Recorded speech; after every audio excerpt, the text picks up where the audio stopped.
Welcome. Today we'll be doing the problem 01 knapsack of GFG.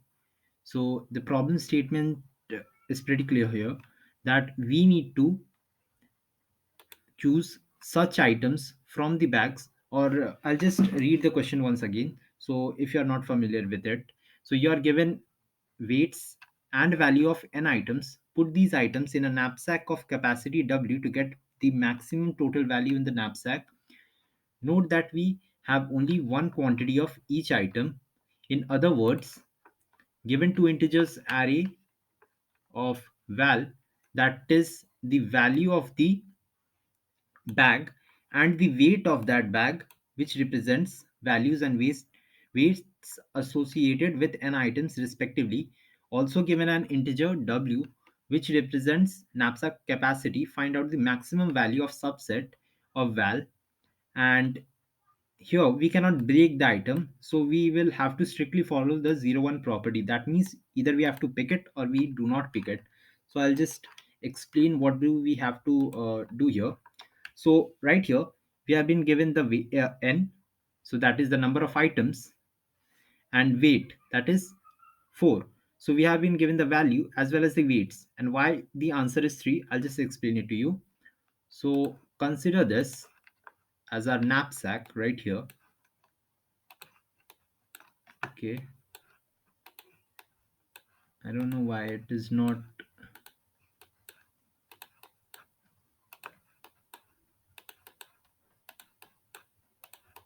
I think there is some problem with here. Oh, I'll just explain it here only. That is, let's say we have a knapsack. We have a knapsack which has a capacity of uh, that is given here. That is 4.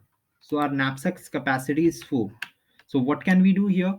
So we need to find such a value whose corresponding weight is lesser than or equals to the capacity. That means right here we need to pick such an item whose value is less than or equals to 4.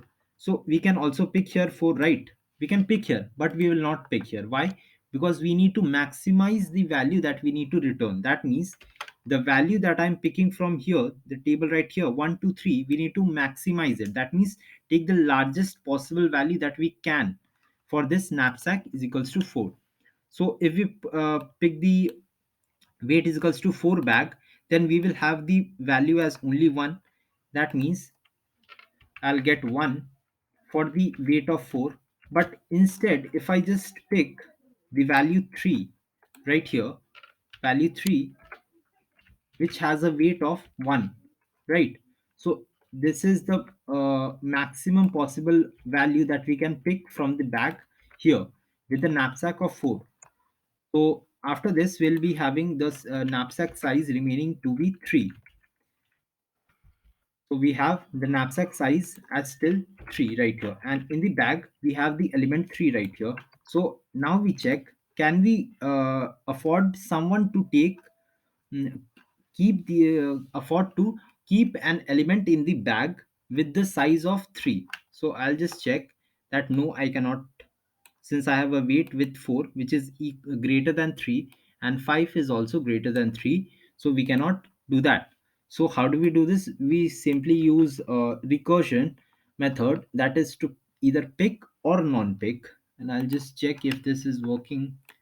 The pen right here, it's not working for some reason. So I'll just explain it to you again, that we just have to pick or non-pick if the weight is less than. So let's say I start from here. I'll see, is it less than my current capacity's weight? Yes, it is indeed. So I can pick it. After that, I'll go here and I'll see, is it less than the capacity's weight? No, it is not. And again, this is not. So I'll just discard those. So this is what we are doing right here. And I'll just show you the DP code as well as the top down approach as well as the recursive and memorization. So this one right here is the recursive plus memorization. So I've declared a DP table of 1002 and 1002 respectively, and I'm just checked if the n is less than or equals to 0, we need to return 0. If our weight is also 0, we need to return 0. And if we have already found that value, so we will return that dp's value. Otherwise, we will simply come here and check if I can pick this value. This is for pick right here. If I can indeed pick it, that means it is less than my knapsack's value. That 1 is less than equals to 4. Again, 4 is less than equals to 4. So I can pick these elements up. So I will enter into this, and I obviously need the maximum value, right? So that is why here we have taken max. And max of what? Either we can pick it. This is the pick condition that I have taken here. This is the value that is added for that knapsack's weight's corresponding value, and this is the condition for not choosing it. Even if it is possible to take it, still I have not taken it. These are the two conditions. And after that, here if I cannot pick that, since the weight is greater than my knapsack's capacity, so I cannot pick it, so I'll just skip that part. And this is what it returns. And this is the recursive plus memorization code, and this works. So if you want it, you can copy it. So now let's get down to the uh, top down approach of a dp.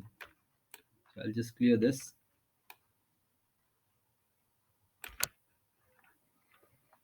So the DP approach is also pretty simple.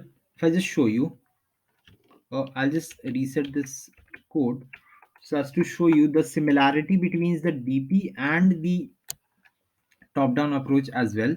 So the above memorization and the top-down approach shares some similar code. That is, I've just declared a DP of n cross w, that is the size, and I've just filled the elements with 0, nothing else.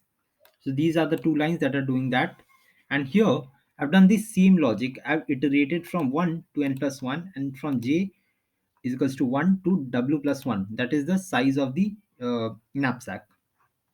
And I've checked, can I choose that value? If yes, I will just store it into my dp of ij. And these lines of code that I've written here, max of val I minus 1 dp of ij, shares the similar property of here. So if you notice, these are similar. So I'll just copy this and just compare it to you, and compare and just show it to you. These are similar. So this is the recursive approach that we did. The same thing, instead of n, I'm just writing I here, since I represents my element in the array. And so this is also I minus 1. Same, the ith value that we are choosing. Again, from the weight, we are choosing the I minus 1th value. Again, I minus 1. So these are the same code that we had written in the recursive function. And this logic is same for the top down as well as the recursive approach. And this code runs fine. I'll just run this and show it to you again. I'll just erase this recursive code. So I'll just run this and show it to you.